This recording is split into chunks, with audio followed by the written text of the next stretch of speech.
Entrepreneurs podcast. I'm Justin Bizzarro. I'm your host. That's Bizzarro. And you can find me on social media at Justin Bizzarro on both Facebook and Instagram and TikTok. I've recently added that. And you can find the podcast at Justin and the Food Entrepreneurs on both Facebook and Instagram as well. I'm a food entrepreneur. We started this podcast to give back. We don't advertise. We give it away for free. So thank you everyone across the world who's listening in. We appreciate it. My background, basically, I've been in food 17 years. My family's been in food over 40 years, and it's various businesses related to food. We manage over $100 million in food production a year, and so that's sort of the gist, producing basically over 30 million meals a year and 33,000 meals a day in some of our locations. So that's my background. Today, I have with us Chris VanDyne of Cosmic Pie Pizza from Oakland, California. How are you doing today, Chris? I'm doing good, Justin. Thanks. And so, Chris, let's dive in right away. I mean, what's your background and how did you sort of take on this venture, being pizza? Yeah, well, I've always obviously loved food and just kind of got into cooking it and making food more with an ex-partner who had a passion for it. She kind of taught me the ropes and, what's not to like about pizza. It's kind of the best food in my mind. It really incorporates a lot of kind of cooking skills that I think are key in the kitchen. You get, first and foremost, you get the bread making, which, baking is definitely kind of has that aspect of science, as well as flavor and just all the elements that I find interesting in cooking. And then, messing around with various sauces, toppings. I mean, you really get an opportunity to create something great with pizza. So I just kind of launched into that, and with the mind of following your passion, just figured, why not start a little pop-up restaurant? And that's what I did at the farmers market in Castro Valley, just pretty close to Oakland here. I did that for about a year or so, and now I'm just kind of doing it at various private events, just making pizza, just like I said, just following the passion. Well, this should probably be my most important question with the audience. Being a person that obviously sells pizza, what is your favorite kind of pizza? Toppings, etc. Well, I'm actually a vegetarian, so I don't put meat on my pizzas. I know most people are probably going to say like pepperoni and all that. I like to get really experimental with my pizza, and probably the best one that I make that really kind of has really popped some eyes over the years is my hoisin pizza. So it's like a hoisin, almost like a teriyaki sauce base with walnuts, blue cheese, peaches, and fresh cilantro on top. I really like that one. So, and I want to dive more into your pizzas, but just a question: do you make pizzas with meat, even though you're a vegetarian? I don't. I made one the other day at a tailgate party I did for the big game out here, Cal versus Stanford, but only because someone brought pepperoni and salami as a topping and told me to put it on the pizza for them. Otherwise, that was probably the first meat pizza I've made in like 4 or 5 years since I've gone vegetarian. So, okay, and I want to dive into this, but so tell me more about the different types of pizzas you make. I mean, do you customize it, or is it something you have your favorite pizzas and go from there? So how does sort of all of that work? Well, I kind of look at cooking as my creative outlet. So I definitely don't stick to, I always have like 1 or 2 kind of specials on the menu. When I was doing the farmer's market, essentially I would have a few pizzas that people, got used to, and they were the fan favorites, so to speak. And I would have those on the menu regularly, and then I would always do one that was like a special, and I would use that special to get creative and kind of create something new every week. So that's how the hoisin pizza came about, and then eventually, people liked it so much that it became one of the regulars. So, it's kind of a mix of both, where I'm doing some pizzas that are the same every week, and then using the special to kind of create some new flavors. So, we talked a little bit about it before we got on, but you don't have an actual retail store. You're more of you take the pizza to the people, and you're like a pop-up restaurant. Is that correct? Correct. So I have 2 portable ovens. They're called rock boxes by a company called Gozni out in the UK. And they run on propane, or they do have a wood attachment, but essentially they're mimicking the brick oven style pizza. So like they're Neapolitan style pizzas, and they're cooked at high heat. So these ovens get up to 900 degrees Fahrenheit, and really get that kind of Neapolitan charring that you want on the crust that you're going to see out of wood-fired brick ovens in the traditional Neapolitan style. So and I want to talk about that more too, because one, you're the first pizza company or pizza entrepreneur we've had on the podcast. So what is, when you say Neapolitan, which is from Naples style, but I believe, and what is that? What's the difference in that pizza versus other pizza crusts? Yeah, so it's a high heat, like a hand stretched pizza that traditionally doesn't have. It's very simple ingredients, so it's going to be flour, water, yeast. For me, I actually cultivate my own yeast, so it's a sourdough crust. But I think a lot of Italian pizza makers in Naples and the folks making Neapolitan pizzas will use commercial yeast, but it's essentially no oil, the way a New York style pizza might be, or even Chicago and Detroit style might have some oil in it. It's really kind of pure ingredients. So flour, salt, and water, and yeast. And then it's cooked in a very high temperature oven. So, 8 to 900 degrees or higher.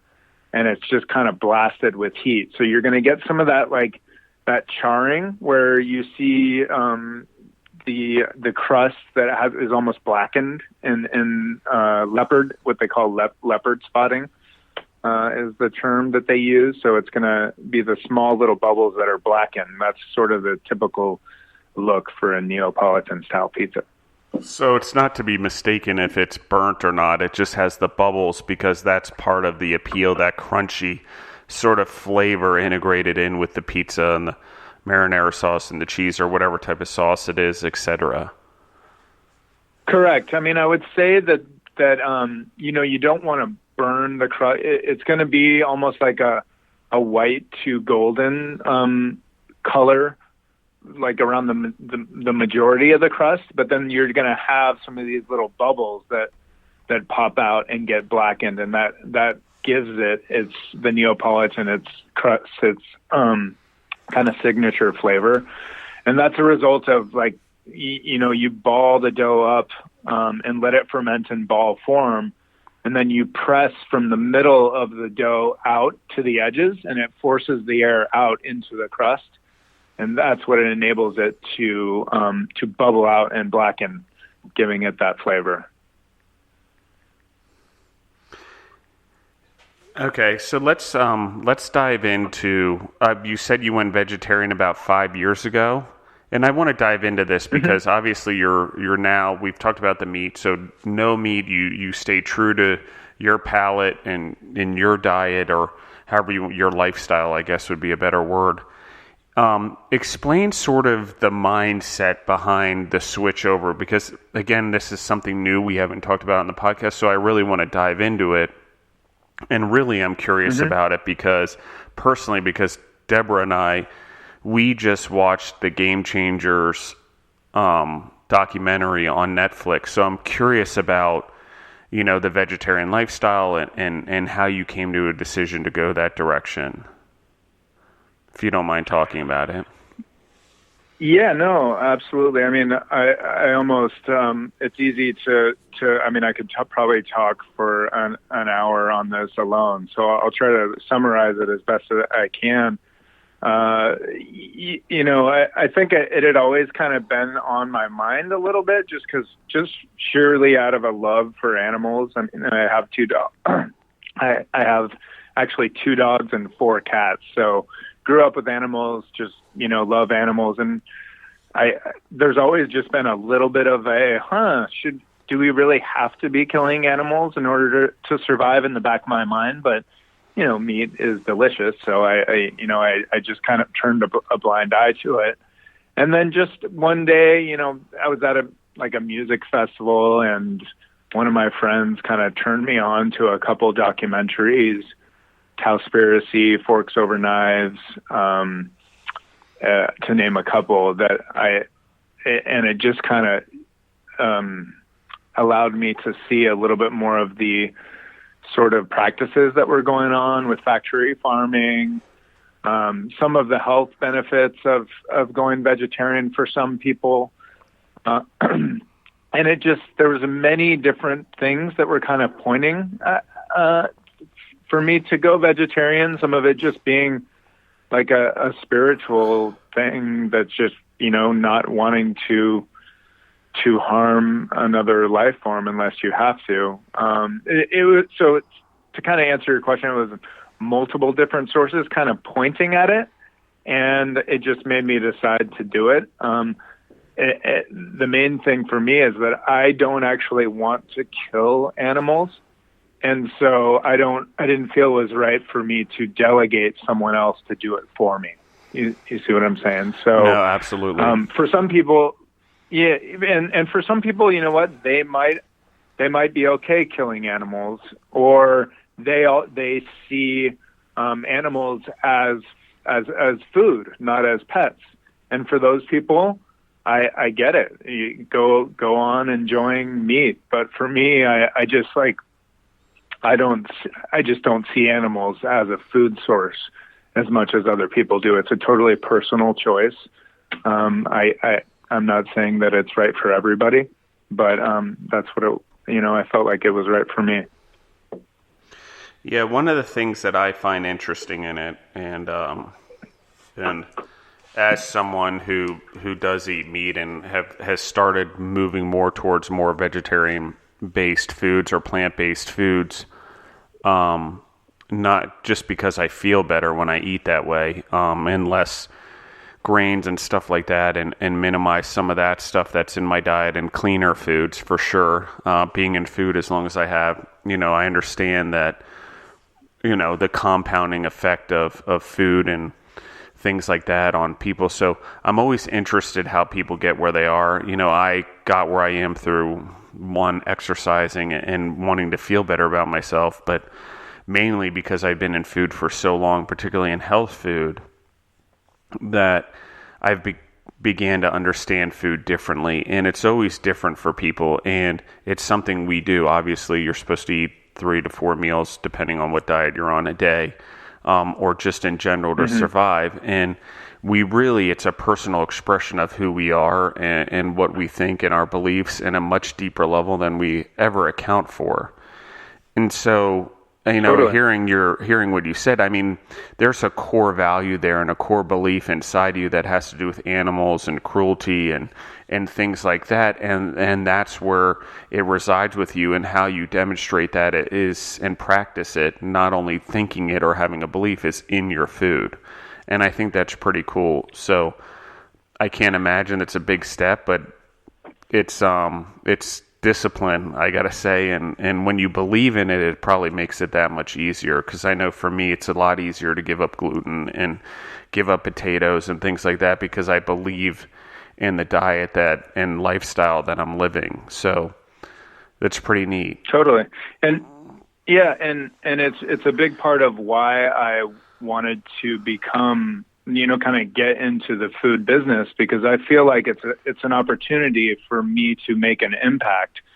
That not only is cooking a passion of mine, but the environment is a passion of mine. Animals are a passion of mine. So it's a way for me to do the thing that I love, and also hopefully make an impact on the world, where I can make pizza, something that has traditionally been eaten with, covered in meat, and show people, hey, you know what, you can also do it without meat and it still tastes great.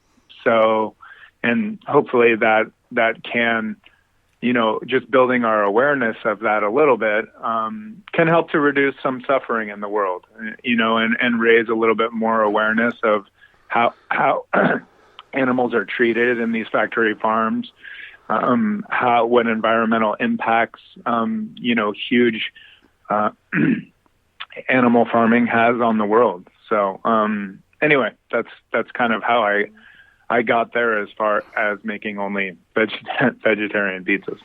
No, and it's and see that lifestyle and the way you live has turned into a business. Basically, that's pretty neat. And obviously, you're quite a ways into this, so I think that's pretty cool. So, I mean, let's take a step further on this conversation. So, is because you do vegetarian pizza a big appeal for your customers? I mean, that's obviously a segment. I mean, I eat meat, but I would eat a vegetarian pizza. I mean, I have nothing against it. So do you see that people don't care what kind of pizza it is as long as it's a pizza, or do you see that a lot of your clientele is actually vegetarian? Well, I think that there are a lot of people. I mean, I would be lying if I didn't get a lot of customers that would ask for pepperoni pizza. I did find a vegetarian pepperoni that was actually pretty good. So I would just tell people, after I found that, was about halfway into my venture at the farmer's market, I found that, and I would tell people, yeah, I have pepperoni pizza. It's vegetarian, but it is pepperoni, and they would usually order that. Now before I found that pepperoni pizza, people would ask for pepperoni, and I would say, no, we don't do pepperoni. We're a vegetarian, restaurant only. Very few people would turn away and just say, oh, never mind. I mean, it happened here and there. Usually people would say, oh, okay, I'll try the mushroom with white sauce one. So I think people are willing to explore vegetarian options for sure. Absolutely, and I think it's becoming more mainstream, and to take a even more full circle is that people are starting to get an understanding of how much land or the rainforest that's being taken down for farming of animals, and sort of, the animal eats, 100 grams, let's argue, of protein to produce, about 10 grams of protein that we get in our food. So there's a downward cycle, and they take up more room, and we get it. And, there's things like regenerative farming and circular farming that's coming out to help with some of that, to give it a full circle so the animals aren't as destructive. But still, at the end of the day, you're right. There is the factory slaughtering. There is the slaughtering of the animals that still happens. And people don't realize it, and we talk a lot about it in our business, is that, even that, how an animal is slaughtered has a big deal to do with the quality of it, or how it's raised, or the humanity, or the meat, or stuff like that. And that's a hard thing. That's a hard thing when you actually go into a chicken plant, or that's processing chickens or beef. And I sit differently than you, obviously, on my views, but what you're saying, it's 100% accurate, because it is done the way that you're describing. And so that's where the differences of opinion fall. And can I, that's where it's a moral decision, ethical decision, which I think is a hard conversation. It's way deeper than this podcast needs to get into. But that's what we're looking at, right? We know it happens. Now we've got to make a moral and ethical decision based on our own values. And I think that's pretty cool. And brave. Exactly. I mean, and I think I think that's different for everybody. And again, it gets, and that's the main reason for me going vegetarian. I mean, like I said before, some people look at animals as they have no problem looking at them as a food source. That's it. They're not pets. They're just food. I just personally have a hard time doing that. And so I don't want to delegate. When I see a package of meat, I see like my dogs, essentially, whereas some people see a package of meat that came from a cow that was food. That's it. Yeah. It's just a personal choice. And that's for me to go against that would be, I think morally, morally wrong, but for other people, it's not. Yeah. The environmental thing, after Cowspiracy came out, I don't know if it's familiar with that documentary. It's a great documentary, but really kind of railed on the environmental impact of going animal farming. And some of that stuff I think has been revealed to be maybe not quite as accurate. The environmental part of it, I think, is kind of lower down on the list for me. But I think everyone agrees, meat eaters, everyone, they agree that the factory farming and the treatment of animals, I mean, if you watch any of those documentaries, if you have any resemblance of a sane mind, you would agree that those practices are wrong. So I think it's just bringing awareness to that stuff and letting people make their own decisions. So. Well, and I would be surprised, honestly, and I know 4-H and stuff, people have pigs and cows and they understand it, and there's a difference there in understanding they're kind of the pet, but they're also the food source and stuff like that, so they get a different relationship there. But I would be surprised if a lot of people didn't sort of have the dilemma that goes on, which is, I have a dog or I have a cat and then I'm also eating meat. I mean, cross the mind at some point in time. I mean, I'd be surprised if most people, that had animals as pets didn't every once in a while question that or think about it. Because I know I have, even before we've ever talked, it is something that every once in a while I'm like, so it's like, am I being a hypocrite about this by, eating meat on my plate and then wanting to love my dog and wanting him to live forever and doing whatever I can, you know what I mean?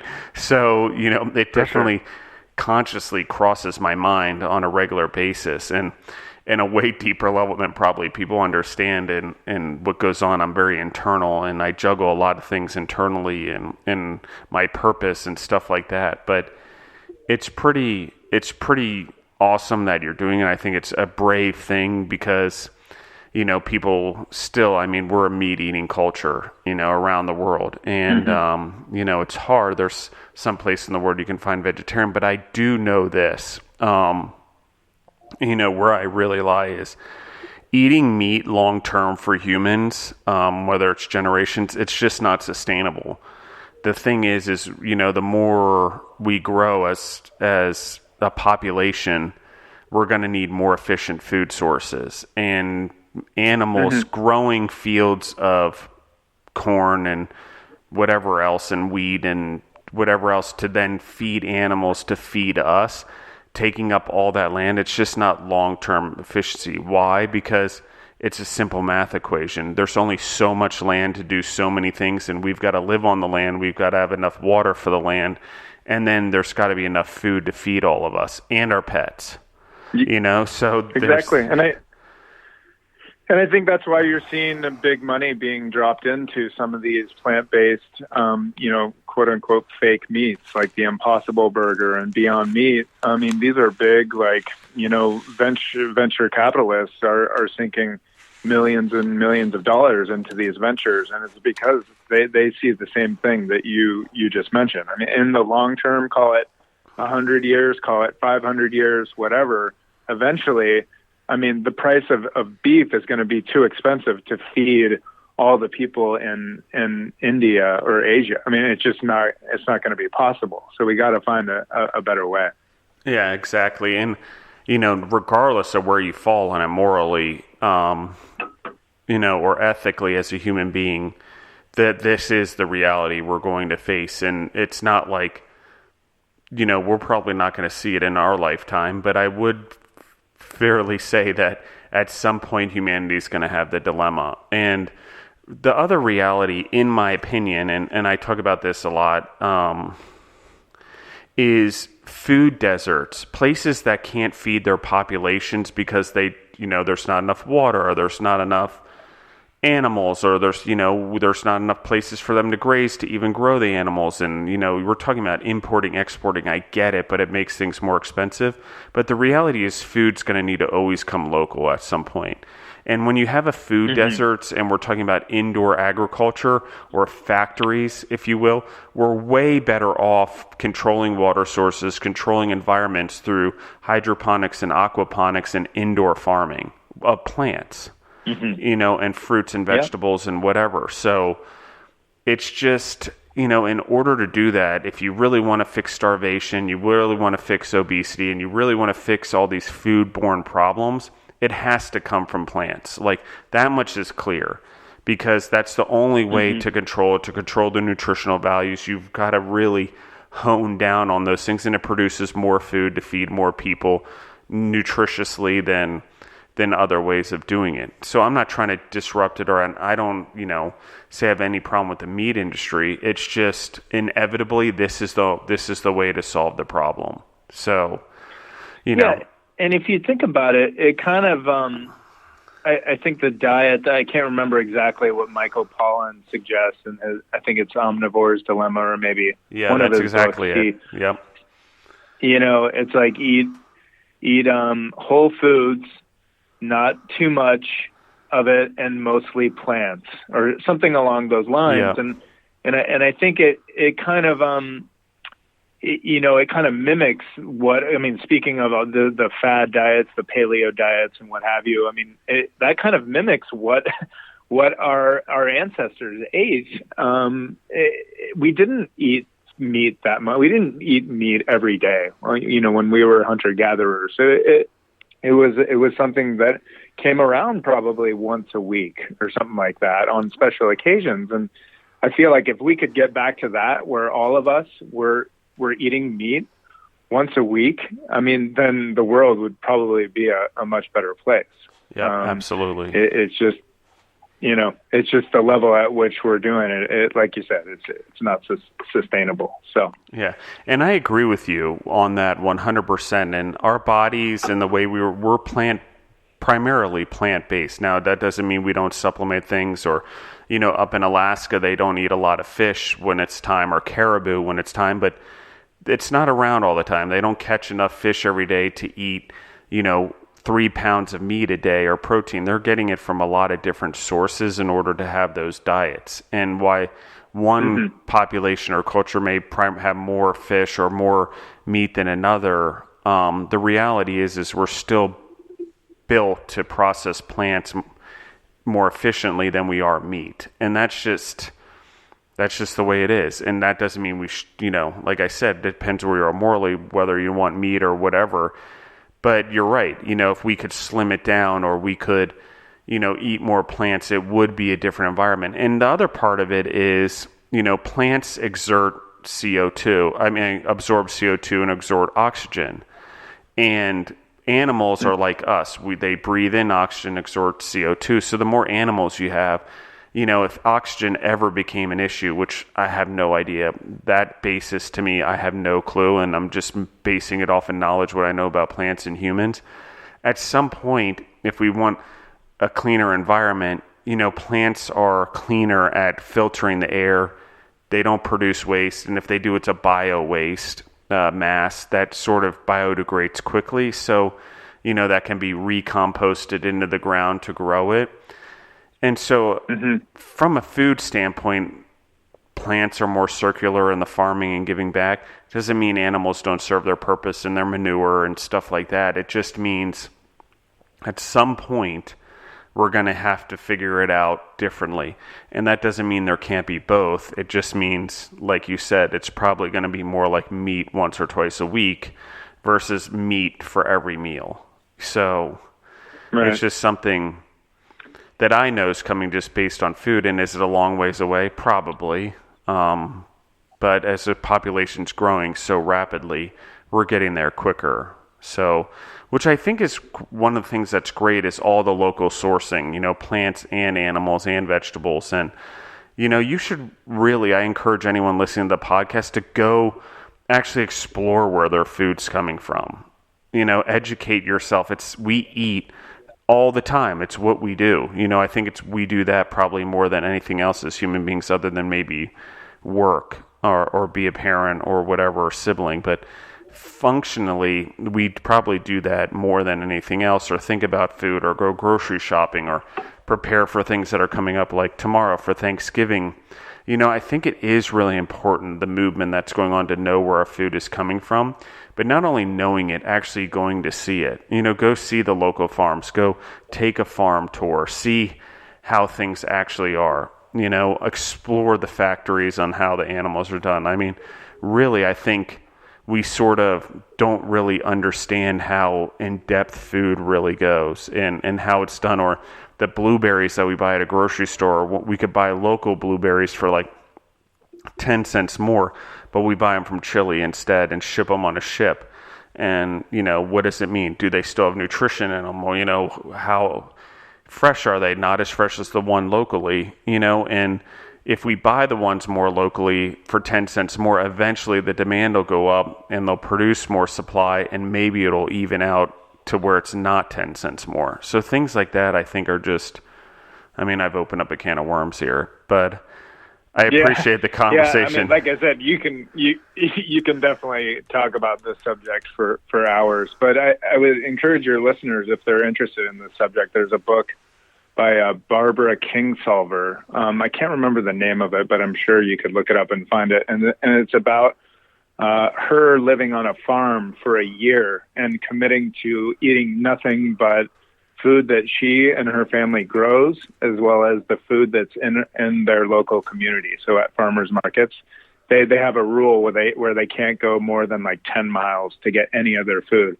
It's a really, really fascinating book about, how to grow. She goes into the seasons, like what foods are good at certain times, how to grow them, how to find the best food at local markets. So it really eye-opening, and speaking to your point about buying local. Yeah, and I myself have read the book, and it's actually called Animal Vegetable Miracle.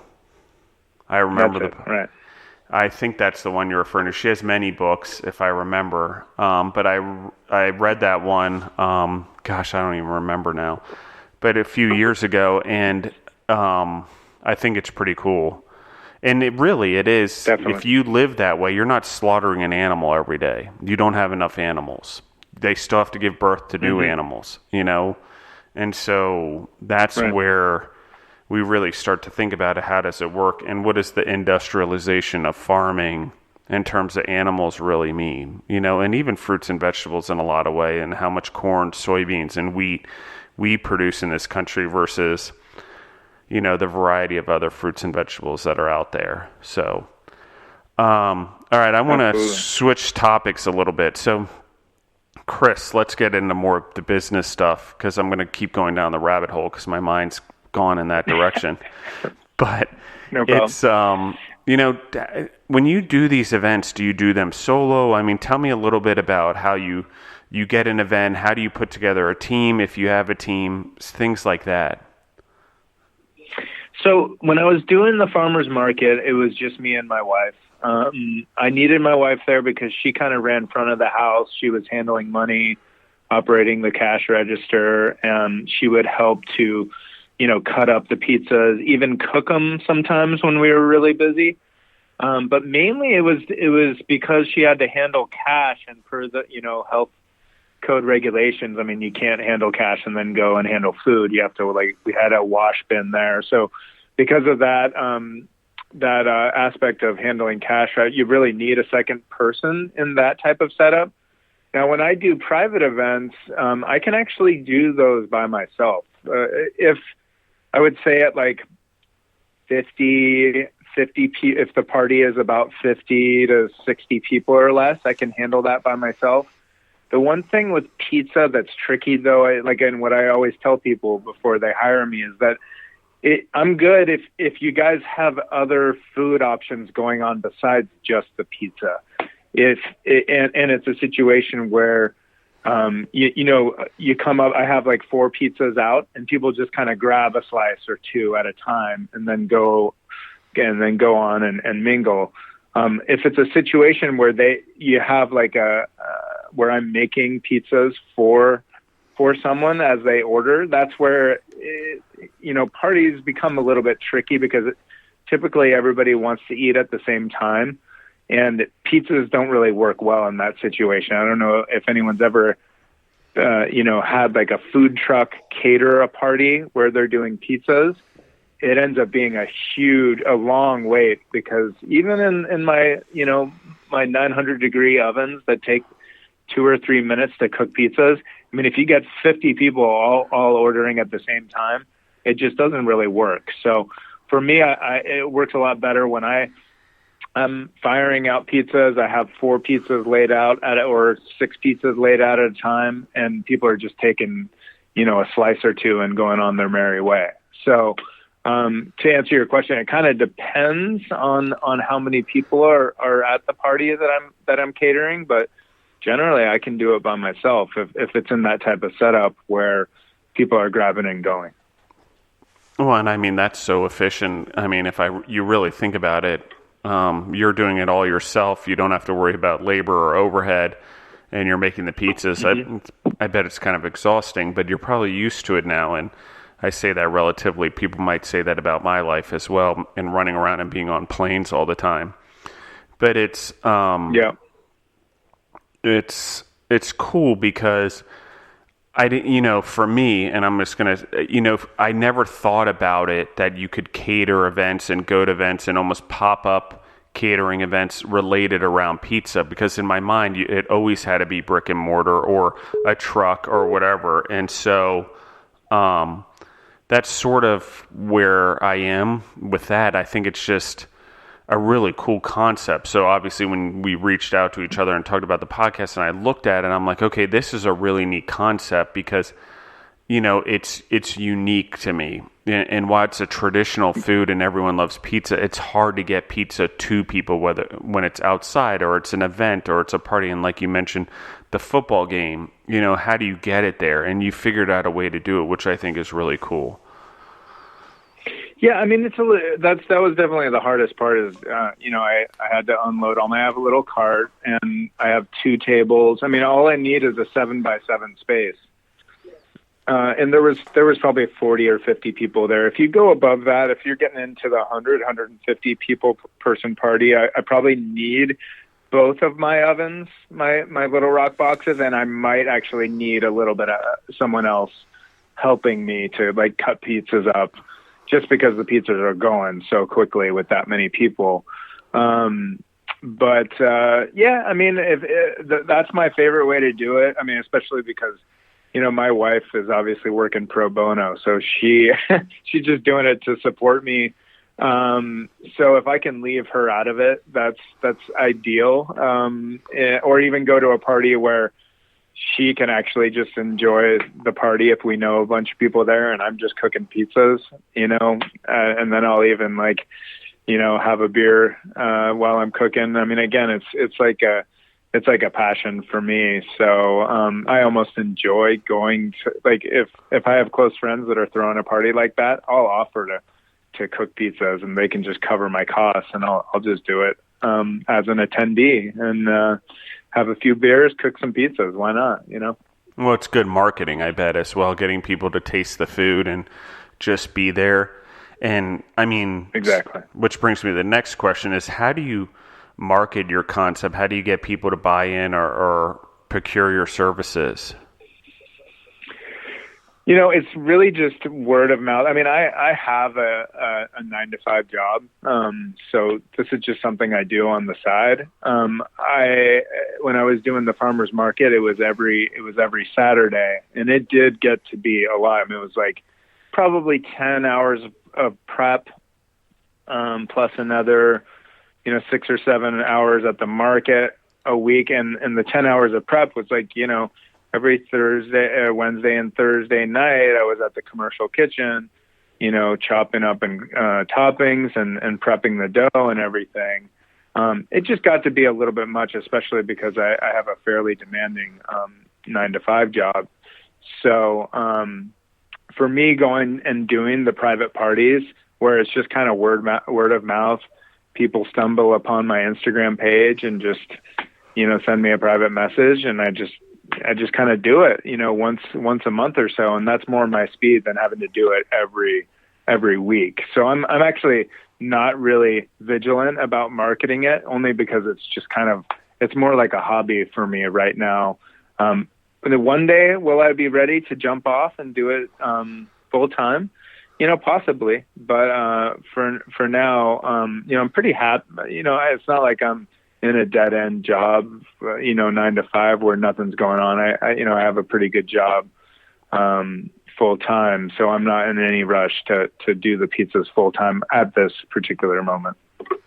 Yeah, I think that's awesome. And you never know where it's going to go. And when the time is right for another season in your life or a transition, or if it's the right way to go, I think you'll know for sure. But I think that's a great thing that you're sort of letting it do what it's going to do. And when the time is right, if you need to push it to grow it and take it on full time, I think that's pretty accurate in the way it should go, my opinion mattered. But it's just really cool that you have such a good mindset about it. Let's see where this goes. I'm not committing everything to it right now, which you could if you wanted to, but let's see where it goes and let it grow on its own and let word of mouth take its path, which is pretty cool. Yeah, exactly. I mean, the way eventually I will move on from this 9 to 5, and I have another kind of side project going. Another reason why I stepped out of the farmer's market is because I'm working on actually a little frozen pizza kit that hopefully will be available in grocery stores. And if that really takes off, then I'll be able to kind of do that in tandem with the pop-ups and really make pizza a full-time business. So I'm hoping that the frozen pizza kits kind of give me that foundation to do that in the next year or so. So to kind of, address your point, I mean, hopefully that's the point at which I know that I can kind of jump off and do pizza full time. And I look forward to hearing about that. And we should probably, as you get more ready to launch that, maybe we'll do another podcast and talk about that whole concept as well and help push that out for you as well, if that's something you might be interested in. Oh, yeah, that'd be great. Mm-hmm. And I like the idea. A little teaser. Yeah, you got it. And so everyone can expect that episode when you're ready, Chris. So we'll prepare something like that, and I'll keep an eye out for it on social media. But when you're ready, please reach out to me so we can go ahead and do that. So the next part I'd want to talk a little bit about, Chris, is you've started this business and you want to grow it, and now you're branching out into frozen pizza and things like that, the kits. I mean, sort of tell me like how your mind works. I mean, what are you envisioning? What motivates you and drives you to keep moving forward with this? I mean, like you said, you had a 9 to 5, so it's not like you have to do this, but what is driving you? What is sort of the power behind your desire to do this? Well, I think kind of getting I touched on it a little bit, but I feel like food is a way to really kind of, to get food out to the masses in a responsible way, is a way for me to not only, explore my passions of just cooking in general and creating great food, but also to help impact the world in a positive way by being responsible about the ingredients that I'm putting in the food that I'm getting out to everybody. So that's kind of part of the motivation, definitely, to make an impact on the world and do something that I love. But also, I just, getting a taste of working, for yourself, doing the pop-up at the farmer's market. It really kind of gives you a taste of entrepreneurship and working for yourself. And for me, it's much more exciting than than working for somebody else. So that's another big motivator. And also, I think it opens up a possibility to just be a little bit more free, to hopefully be able to travel and really not work at all if I'm not really wanting to at that particular time in my life. Maybe at some point I've hired somebody to make some of these products that I want to put in grocery stores, where I'm a little bit more hands off and kind of working remotely, being able to travel and have the freedom to work from wherever I want. So there's kind of those three kind of motivations, the ability to impact the world, to just work for myself and really just kind of have the freedom to not work if I don't feel like it at some point, I think are big for me. Yeah, and it's interesting you say that, because I think a lot of food and beverage entrepreneurs, and I can't speak for all entrepreneurs because I concentrate on food and beverage, and while I've dabbled in things like IT and investments and stuff like that, my knowledge is there in dealing with food and beverage entrepreneurs is that a lot of people, it's the whole reason we're in business. We don't, Food Service Partners where I am, we don't build brands. We don't do that. We don't have our own brands. We don't go out and push that stuff. We have food entrepreneurs like yourself that come to us to make their food and make their goods for grocery stores or hospitals or whatever, jails, you name it. We produce it for them. And then that person goes out and markets and helps us with R&D with our team, and goes out and pushes their product and goes to live the life. And then that way they can take off if they need to. They can still have time with their family, or in some cases they turn over the reins to us for the most part, other than the meetings with the people, and they handle those things. So they do have more freedom in their life. And it's a very interesting thing that a lot of people build these brands and they get to a certain point, they're like, okay, I can't do this on my own. I can either hire people and still manage them, which a lot of people do. There's nothing wrong with that. But there's also the part of, I want more freedom in my life. I want more time with my family.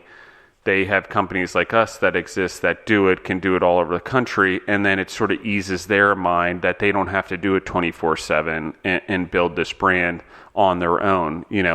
While they build it, we sort of support the back entry, which is a lot what people do. Food's a tangible item, and it's a lot to manage the daily operations of a food facility. I certainly don't do it. I have a team that does it at Food Service Partners, and they have teams that work for them, and so on and so forth. And over 350 employees later, that's sort of where we're looking. And it has become so big that, we're literally tripling and quadrupling the size of our company over the next year, because there are so many more food entrepreneurs that are getting out there. And I want to talk about this as well. What you're doing with the pizza concept is because a lot of people, we grew up in a world where there was a mainstream. There's only these certain cereals. There was these certain, Chiquita bananas, for example. There was these certain, chips. You had Utz and whoever else, and Pringles, for example.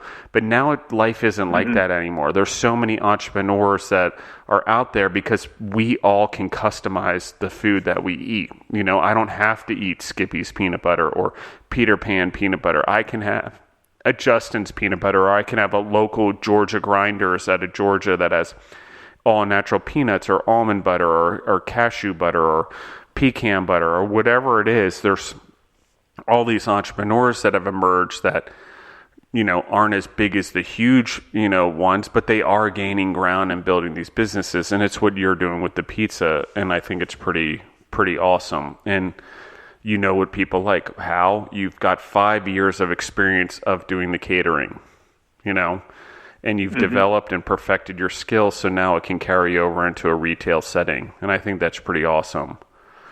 So, I don't know. Yeah. Well, I'm hoping it works out. So Chris, as we sort of start wrapping this up, what are some of the hardships that you've had and sort of the lessons that you've learned from them? Well, I think that one realization that I had getting into food in general.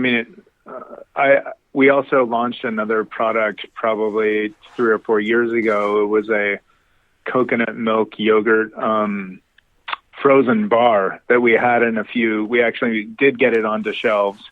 But it just didn't really, we couldn't make it take off because we probably, and it was the first product we did, and we probably didn't really think through the business model properly from the start. And once we actually got to the point of where we needed to invest like maybe $20,000 into it to really make it take off and do a huge run, we realized that we were going to have to charge, probably like $12 or $13 for a box of 4 popsicles in order to make any money. And it kind of really taught me that food,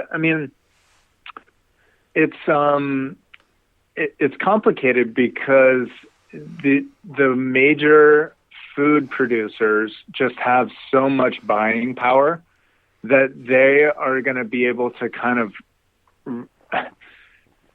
they're going to be able to price you out, usually. And there's a reason why, some ideas aren't on the shelves.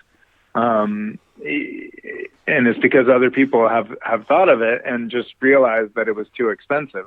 And that's why they haven't done it. So, I think just the challenge of creating good food that's responsible to the planet, also, and also making a little bit of money is a very hard thing to do.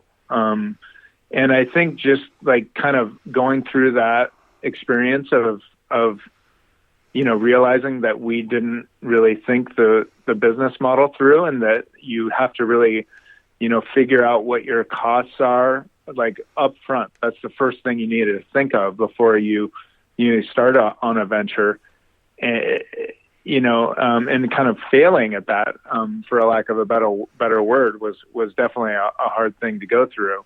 And just realizing that, it's a tough business where there's big players that are always going to, be there to kind of compete with you. And it's hard, and building a brand in that environment is tough. No, and I agree with you. And there's so many unforeseen costs that the big guys have. And I think I want to talk about it because we haven't really talked about it is, people don't realize how much cost is in food. It's not only the R&D to develop it and the cost that you spend on materials to do it. It's then the marketing and the labor and the food safety plans and the if you have to have it reviewed by a government agency, then there's audits to audit your system so you're up to code. And then there's nutritional panels to be developed and designing of boxes and how are you going to ship it and the cost of shipping it and the labor that's involved in all of it, and not overshooting it, because inventory is cash. Go ahead. Right. In the end, the margins are usually pretty thin in food, and really the way that you widen them is with purchasing power. And as a small guy, that's just it's really hard to do. You almost have to, just like the business model for some of these social media platforms, like you create a followership, like get the followers first. Yeah. Like whether you're making money or not, just ignore that for a little bit. Get your followers, and once you get a followership, then you have the ability to maybe dump some money into it, buy some equipment, and then reduce your costs from there. But don't expect to make much money on the in the first 2 or 3 years of being in a food business. So that was kind of a harsh reality for us, for sure. Yeah, and you are 100% spot on. And if I mentor anyone or I have anyone that we work with that comes to me for advice, or even people that are just looking for advice because of being in the business so long, it's the thing I say. Food is not one of those things that takes off right away. It doesn't happen. And one of the reasons is you may know how great your food is, but if it's all about people trying it and tasting it, which is one in of itself difficult to get it to spread quickly. But the second part is exactly what you said, is how do you gain a following? Social media is great because you can use photos and stuff like that, but word of mouth and food still really matters, because it's literally food in your mouth marketing. And it's how do you do that? So it's understanding that it's really the hockey stick model. And while that's a lot of startup businesses and getting them off the ground, food is that much more, because it's not, you can't sell it off of a box. People may buy it once, but if they buy it once, how the flavor and the experience and the story and all of these things really matter, which social media now does so much of. If you can get people to taste it, if you can get them to listen to your story, if you can get them to buy into the concept, if they're, in your case, their moral and ethical idea of food aligns with yours, that matters. So there's so many different things that matter for that following. I agree with you. Before you pump real money into it, you need to understand the hockey stick, because even if you pump money in at the beginning, it doesn't matter. You're going to have the same system no matter what before it really takes off, and you're going to have to put in time to marketing and trade shows, and as you did, farmers markets and catering, and how do you get the food out there? There's a lot of that buildup, and it's tough, and it's a lot of patience, and you're going to have thick skin, because most of the comments you hear at the beginning are not always positive. So right. That's a tough one. I mean, I think what I would like to do is really get that followership in a small sort of ecosystem, and then, take that sample size and show it to an investor and get someone else to invest. Yeah. Drop like a bunch of those. That's probably the smartest way to do it. But first, you got to get the followership. You got to get some loyal fans under your belt before you do that. So absolutely. And all right, so Chris, my last question for you is we're sort of on this leadership kick. We're kind of in the second season of recording and changed the formats a little bit. But one of the questions I'd like to ask everyone is, as a person that's developing their own business and sort of become the leader of your brand, I mean, what are some of the core values that you think are important to a person or an entrepreneur to have, like some of the core values related to leading your company? Yeah, I mean, I think it's definitely important to, before you start out, to think about what it is you're trying to do, besides just make money. For us, I mean, we've touched on it a bit, is like, how do we make an impact on the world? How do we show people that you can, have animal-free food and still have it be, enjoyable?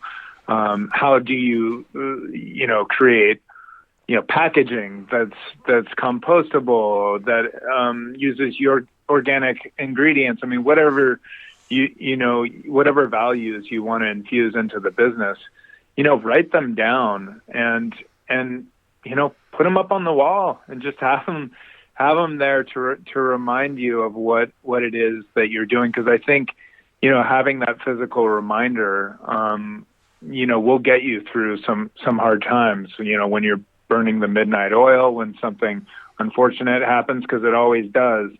Having that sort of mantra or mission statement kind of in the back of your mind, or like physically up in your office or bedroom or wherever you do your work, I mean, I think is important. And especially if you have employees that they can physically see that manifestation of what you're trying to do up there. I mean, I think that's important. I mean, I certainly haven't gotten to the point of running a team yet, so I may not be the best person to answer that question, but that's kind of one of the things that I envisioned as a practice that I envision as my company grows. So. No, and I agree with that. Particularly the part about posting stuff somewhere where you can visualize it every day and make sure that it's in your mind or eye view on a regular basis. So you're aiming for that. I think the power of visualization on so many levels is so important, particularly in business. Like you said, if you want a biodegradable packaging, write it on something and post it so you see it all the time, so you're constantly reminded that that's a goal of yours in this business model. And, everything that you think of in food, you post it up.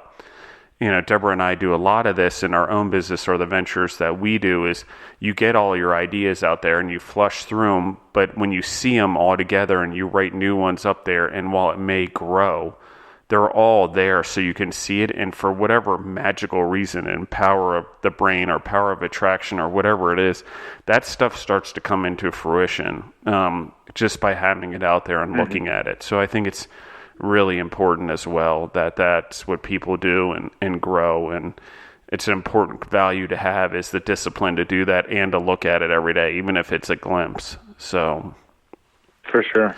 Well, Chris, thank you so much for taking the time the day before Thanksgiving to really jump on the podcast with me and tell us your story about Cosmic Pie Pizza. And before we get off, as we sort of finish things off, can you tell people where they can find you online and on social media? Yeah, I mean, it's Cosmic Pie Pizza. We're on Instagram and Facebook. Really, that's mostly where I'm responsive is on Instagram. So find me there, and you can follow me. Shoot me a message if you're in the Bay Area and you need a private event catered. I'm happy to chat. Awesome. Thank you again, Chris, and thank you everyone for listening in. Everyone enjoy Thanksgiving. Happy Thanksgiving to everyone in the United States that's out there celebrating, and everyone have a great Wednesday. Thank you guys, and thank you again, Chris, for taking the time. Absolutely. Thanks for having me, Justin.